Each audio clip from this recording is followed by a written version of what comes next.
Michelle Obama said something that recently caught my attention. And here's the thing, she said that people criticize women's appearances, to control them.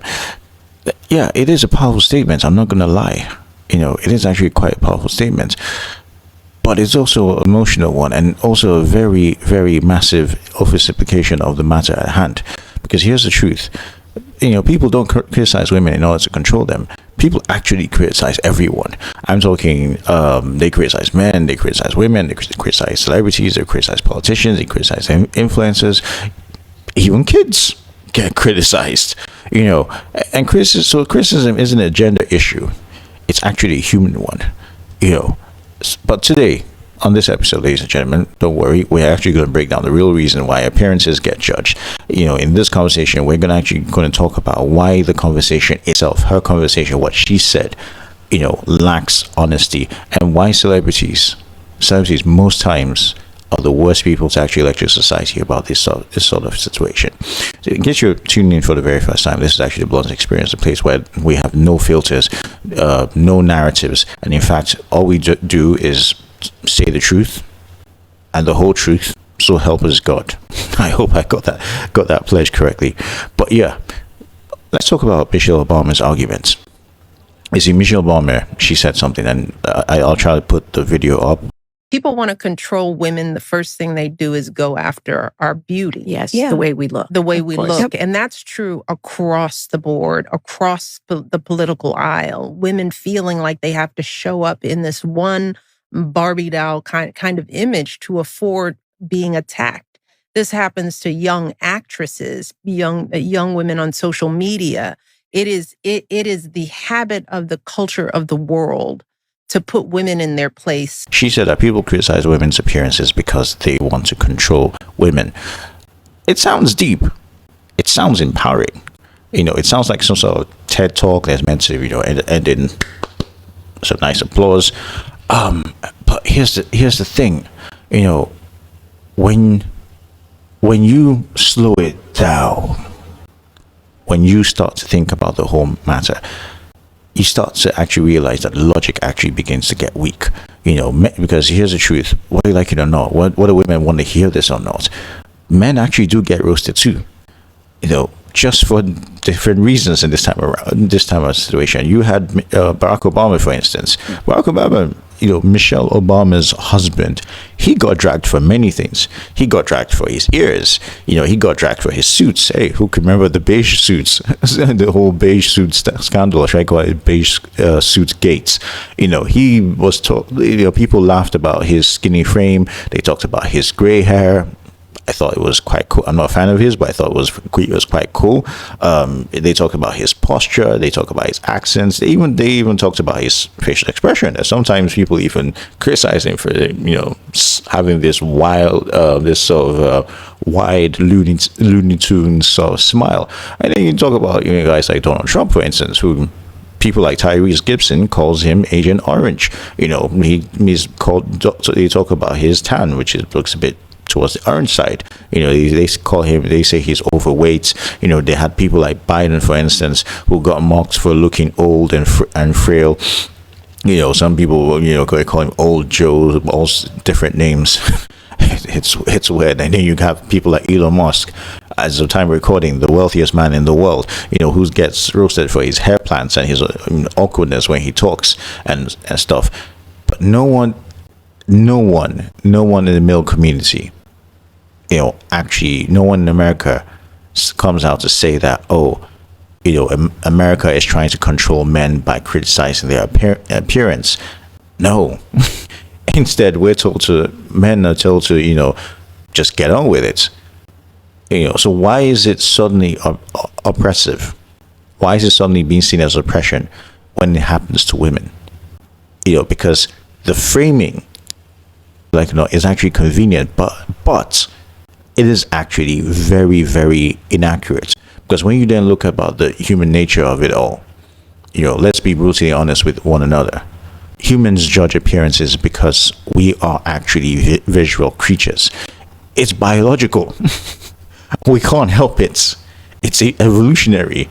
It happens, everywhere. I bet you there are studies. If you go on the internet, you will most likely find studies where even animals get judged by their appearances.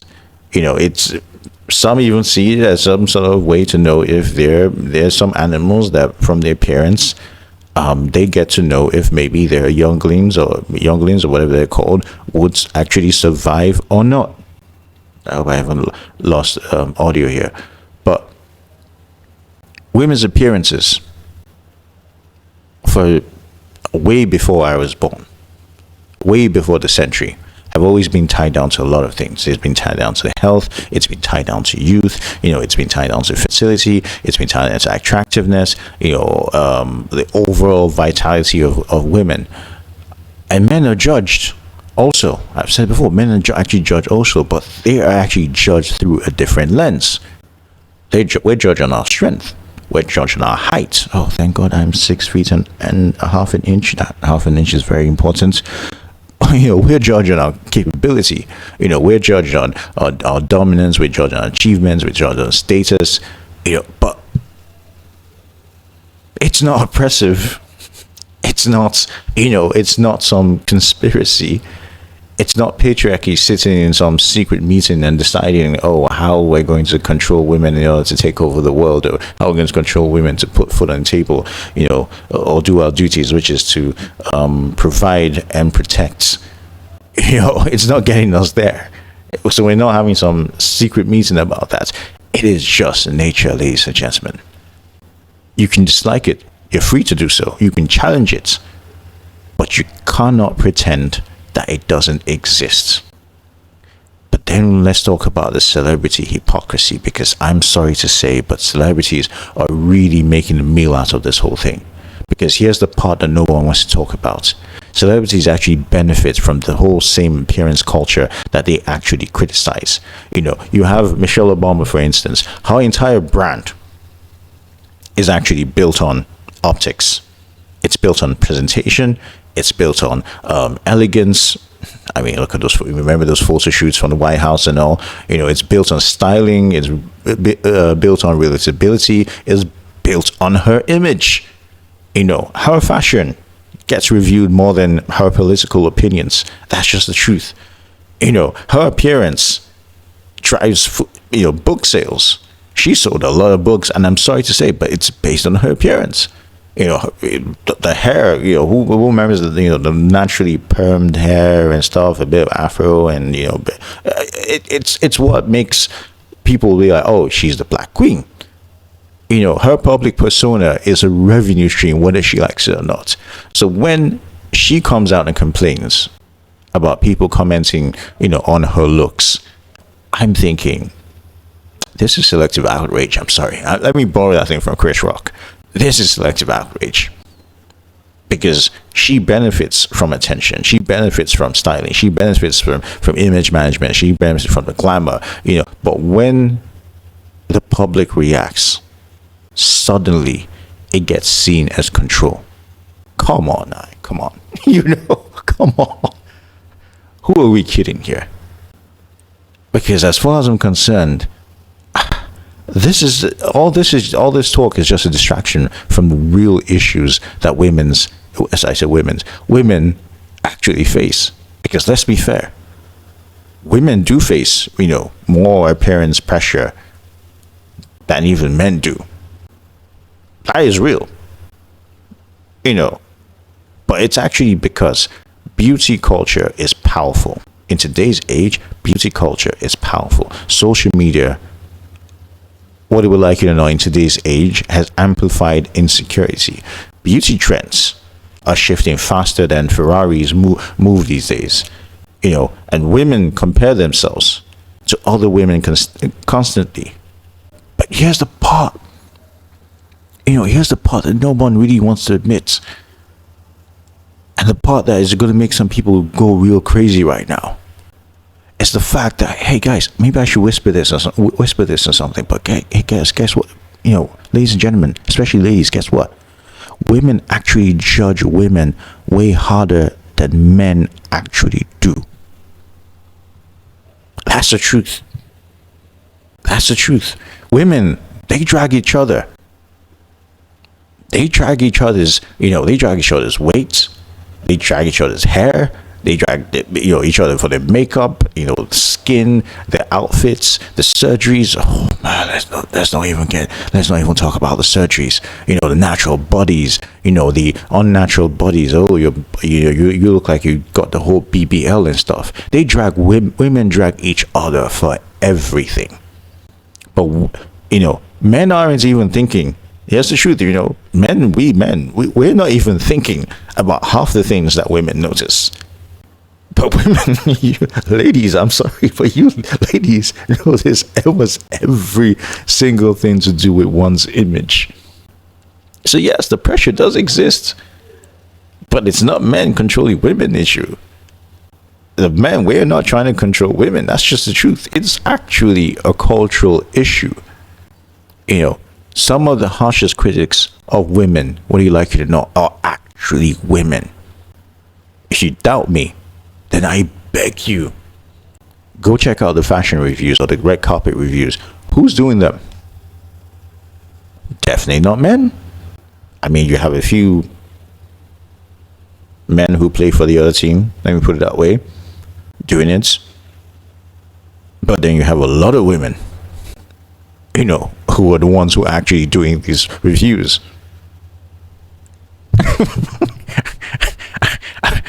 Because whether you like it or not, men, we guys, we men, we face brutal standards too. You see, we talk, we talk like only women. People just like to talk like only women get judged. But here's the truth, man. Men, we are silently getting crushed by standards. And no one in this world, this life, actually sympathizes with us. They just tell us to move on. We're being told to meet these standards. We're being told to be tall, to be muscular, to have money, to have a career, to be confident, to have status, to have charisma, have those leadership qualities, to have a jawline. Oh my gosh, yeah, let's not even get me started about jawline. I'm literally even worried I don't even have one. Maybe that's why I hide behind the mic or something. I don't know. They say, oh, you shouldn't age, even though you really can't do anything about aging. They say, don't lose hair. Someone take me to Istanbul. They say, don't look weak. But hey, we don't call all that criticism we get from, here's the funny thing, we don't even get this criticism from our fellow men. We actually get it from women. But we don't call it oppression. We don't complain and say that, oh, women are actually oppressing us. Because we men, we're told to fix it, to fix all these problems, all these shortcomings, or be ignored and left to be single for the rest of your life, never to be taken seriously by anyone of the opposite sex, or anyone of value, in fact, of the opposite sex. So to pretend like women are uniquely targeted, to me, is just simply not true. Different pressures, absolutely, yes, it does exist. But unique oppression, that is untrue. That is absolutely untrue. And for me, this just highlights, the rise of celebrity victimhood. Because here's the real cultural shift in this whole thing. Celebrities, they have discovered that victimhood actually sells. It sells these days, it sells way better than a Black Friday sale.